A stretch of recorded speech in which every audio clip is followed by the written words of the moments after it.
and later at the CIA post in Benghazi, Libya on September 11th, 2012, took the lives of 4 brave Americans: Ambassador Chris Stevens, Sean Smith, Glenn Doherty, and Tyrone Woods.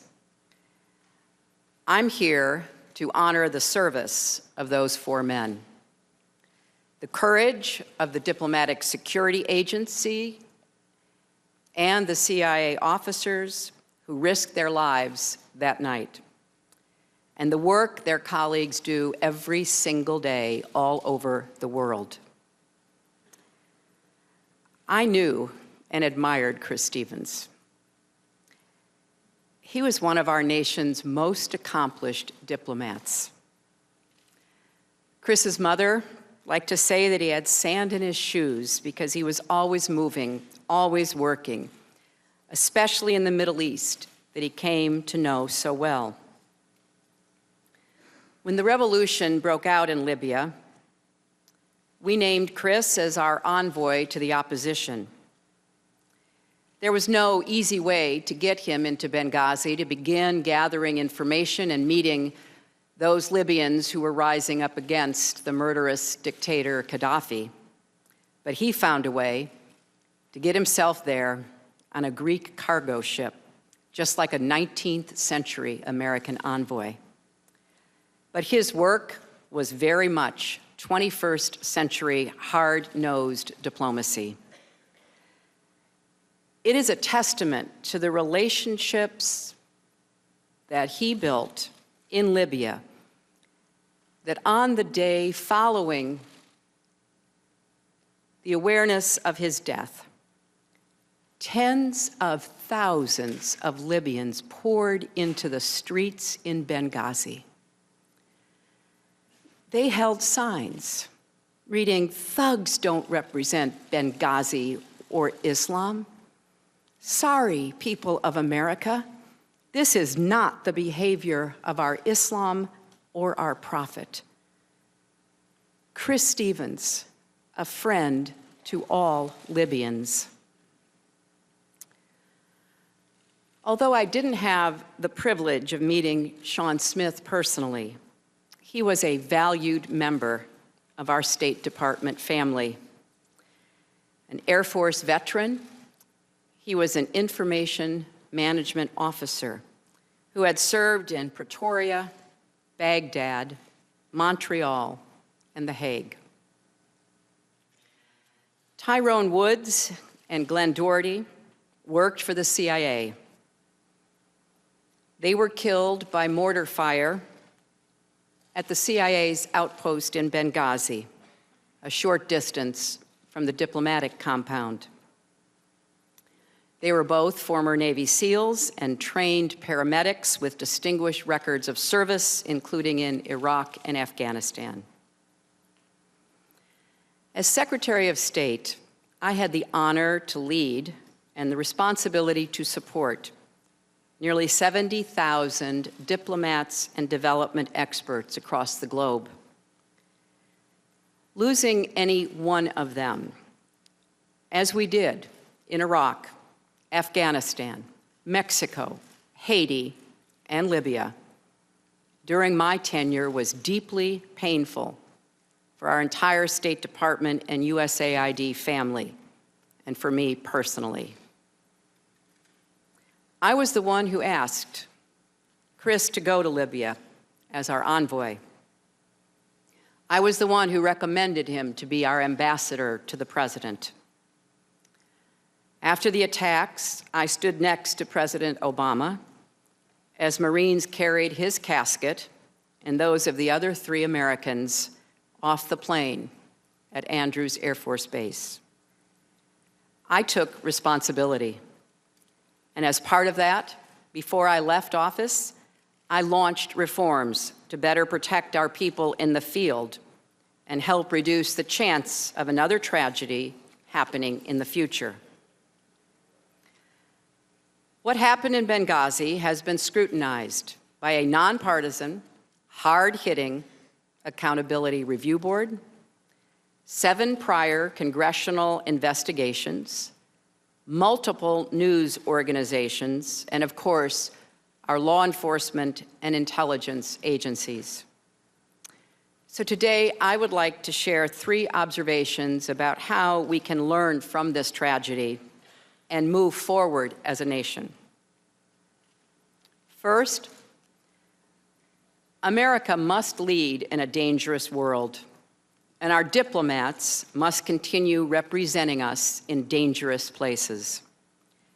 The State Department sends people to more than 270 posts in 170 countries around the world.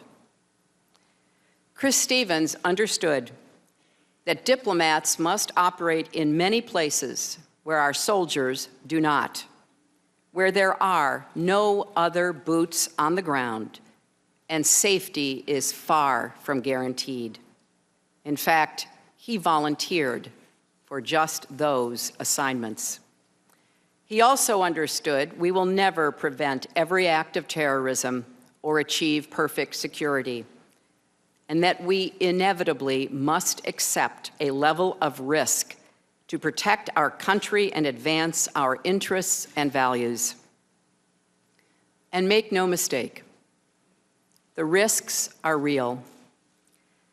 Terrorists have killed more than 65 American diplomatic personnel since the 1970s, and more than 100 contractors and locally employed staff.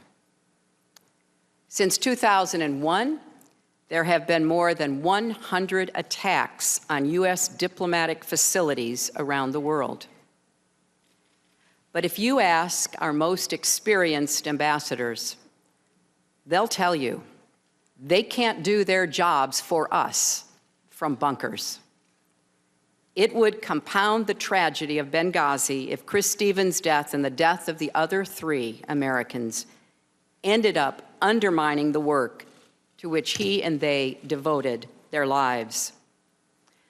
We have learned the hard way, when America is absent, especially from unstable places, there are consequences. Extremism takes root, aggressors seek to fill the vacuum, and security everywhere is threatened, including here at home. That's why Chris was in Benghazi.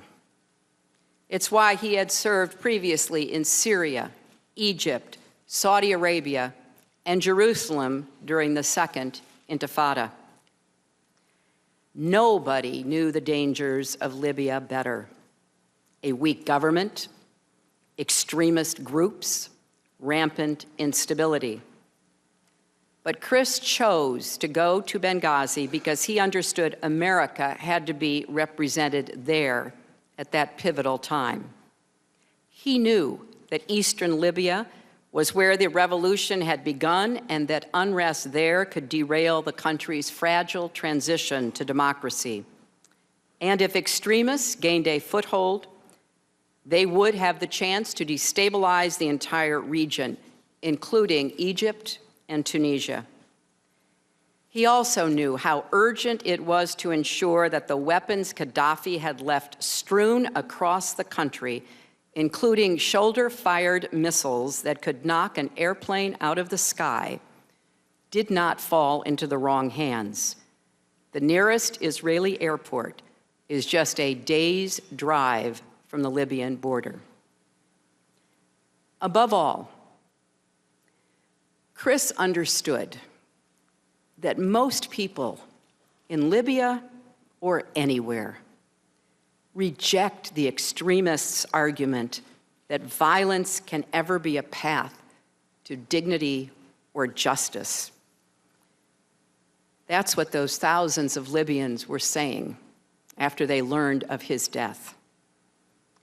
And he understood there was no substitute for going beyond the embassy walls and doing the hard work of building relationships.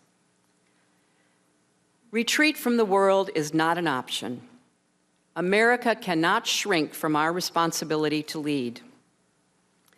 That doesn't mean we should ever return to the go-it-alone foreign policy of the past, a foreign policy that puts boots on the ground as a first choice rather than a last resort. Quite the opposite.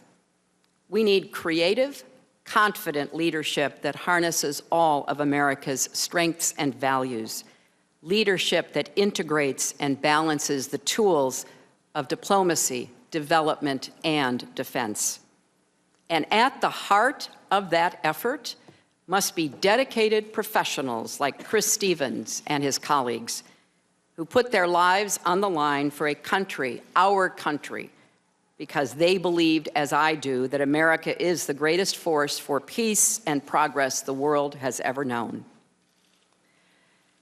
My second observation is this: we have a responsibility to provide our diplomats with the resources and support they need to do their jobs as safely and effectively as possible. After previous deadly attacks, leaders from both parties and both branches of government came together to determine what went wrong and how to fix it for the future. That's what happened during the Reagan administration, when Hezbollah attacked our embassy and killed 63 people, including 17 Americans. And then in a later attack, attacked our Marine barracks and killed so many more. Those two attacks in Beirut resulted in the deaths of 258 Americans. It's what happened during the Clinton administration when Al-Qaeda bombed our embassies in Kenya and Tanzania, killing more than 200 people, wounding more than 2,000 people, and killing 12 Americans. And it's what happened during the Bush administration after 9/11. Part of America's strength is we learn, we adapt, and we get stronger. After the Benghazi attacks, I asked Ambassador Thomas Pickering, one of our most distinguished and longest-serving diplomats, along with Admiral Mike Mullen, the former chairman of the Joint Chiefs of Staff appointed by President George W. Bush, to lead an accountability review board. This is an institution that the Congress set up after the terrible attacks in Beirut. There have been 18 previous accountability review boards. Only 2 have ever made any of their findings public. The one following the attacks on our embassies in East Africa, and the one following the attack on Benghazi. The Accountability Review Board did not pull a single punch. They found systemic problems and management deficiencies in 2 State Department bureaus. And the review board recommended 29 specific improvements. I pledged that by the time I left office, every one would be on the way to implementation, and they were. More Marines were slated for deployment to high-threat embassies. Additional diplomatic security agents were being hired and trained. And Secretary Kerry has continued this work. But there is more to do, and no administration can do it alone. Congress has to be our partner, as it has been after previous tragedies. For example, the Accountability Review Board and subsequent investigations have recommended improved training for our officers before they deploy to the field. But efforts to establish a modern joint training center are being held up by Congress. The men and women who serve our country deserve better.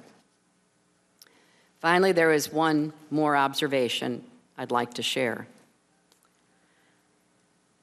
I traveled to 112 countries as Secretary of State. Every time I did, I felt great pride and honor representing the country that I love. We need leadership at home to match our leadership abroad. Leadership that puts national security ahead of politics and ideology. Our nation has a long history of bipartisan cooperation on foreign policy and national security.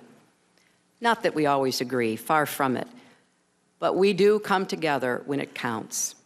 As Secretary of State, I worked with the Republican chairman of the Senate Foreign Relations Committee to pass a landmark nuclear arms control treaty with Russia. I worked with the Republican leader, Senator Mitch McConnell, to open up Burma, now Myanmar, to democratic change. I know it's possible to find common ground because I have done it. We should debate on the basis of fact, not fear. Hillary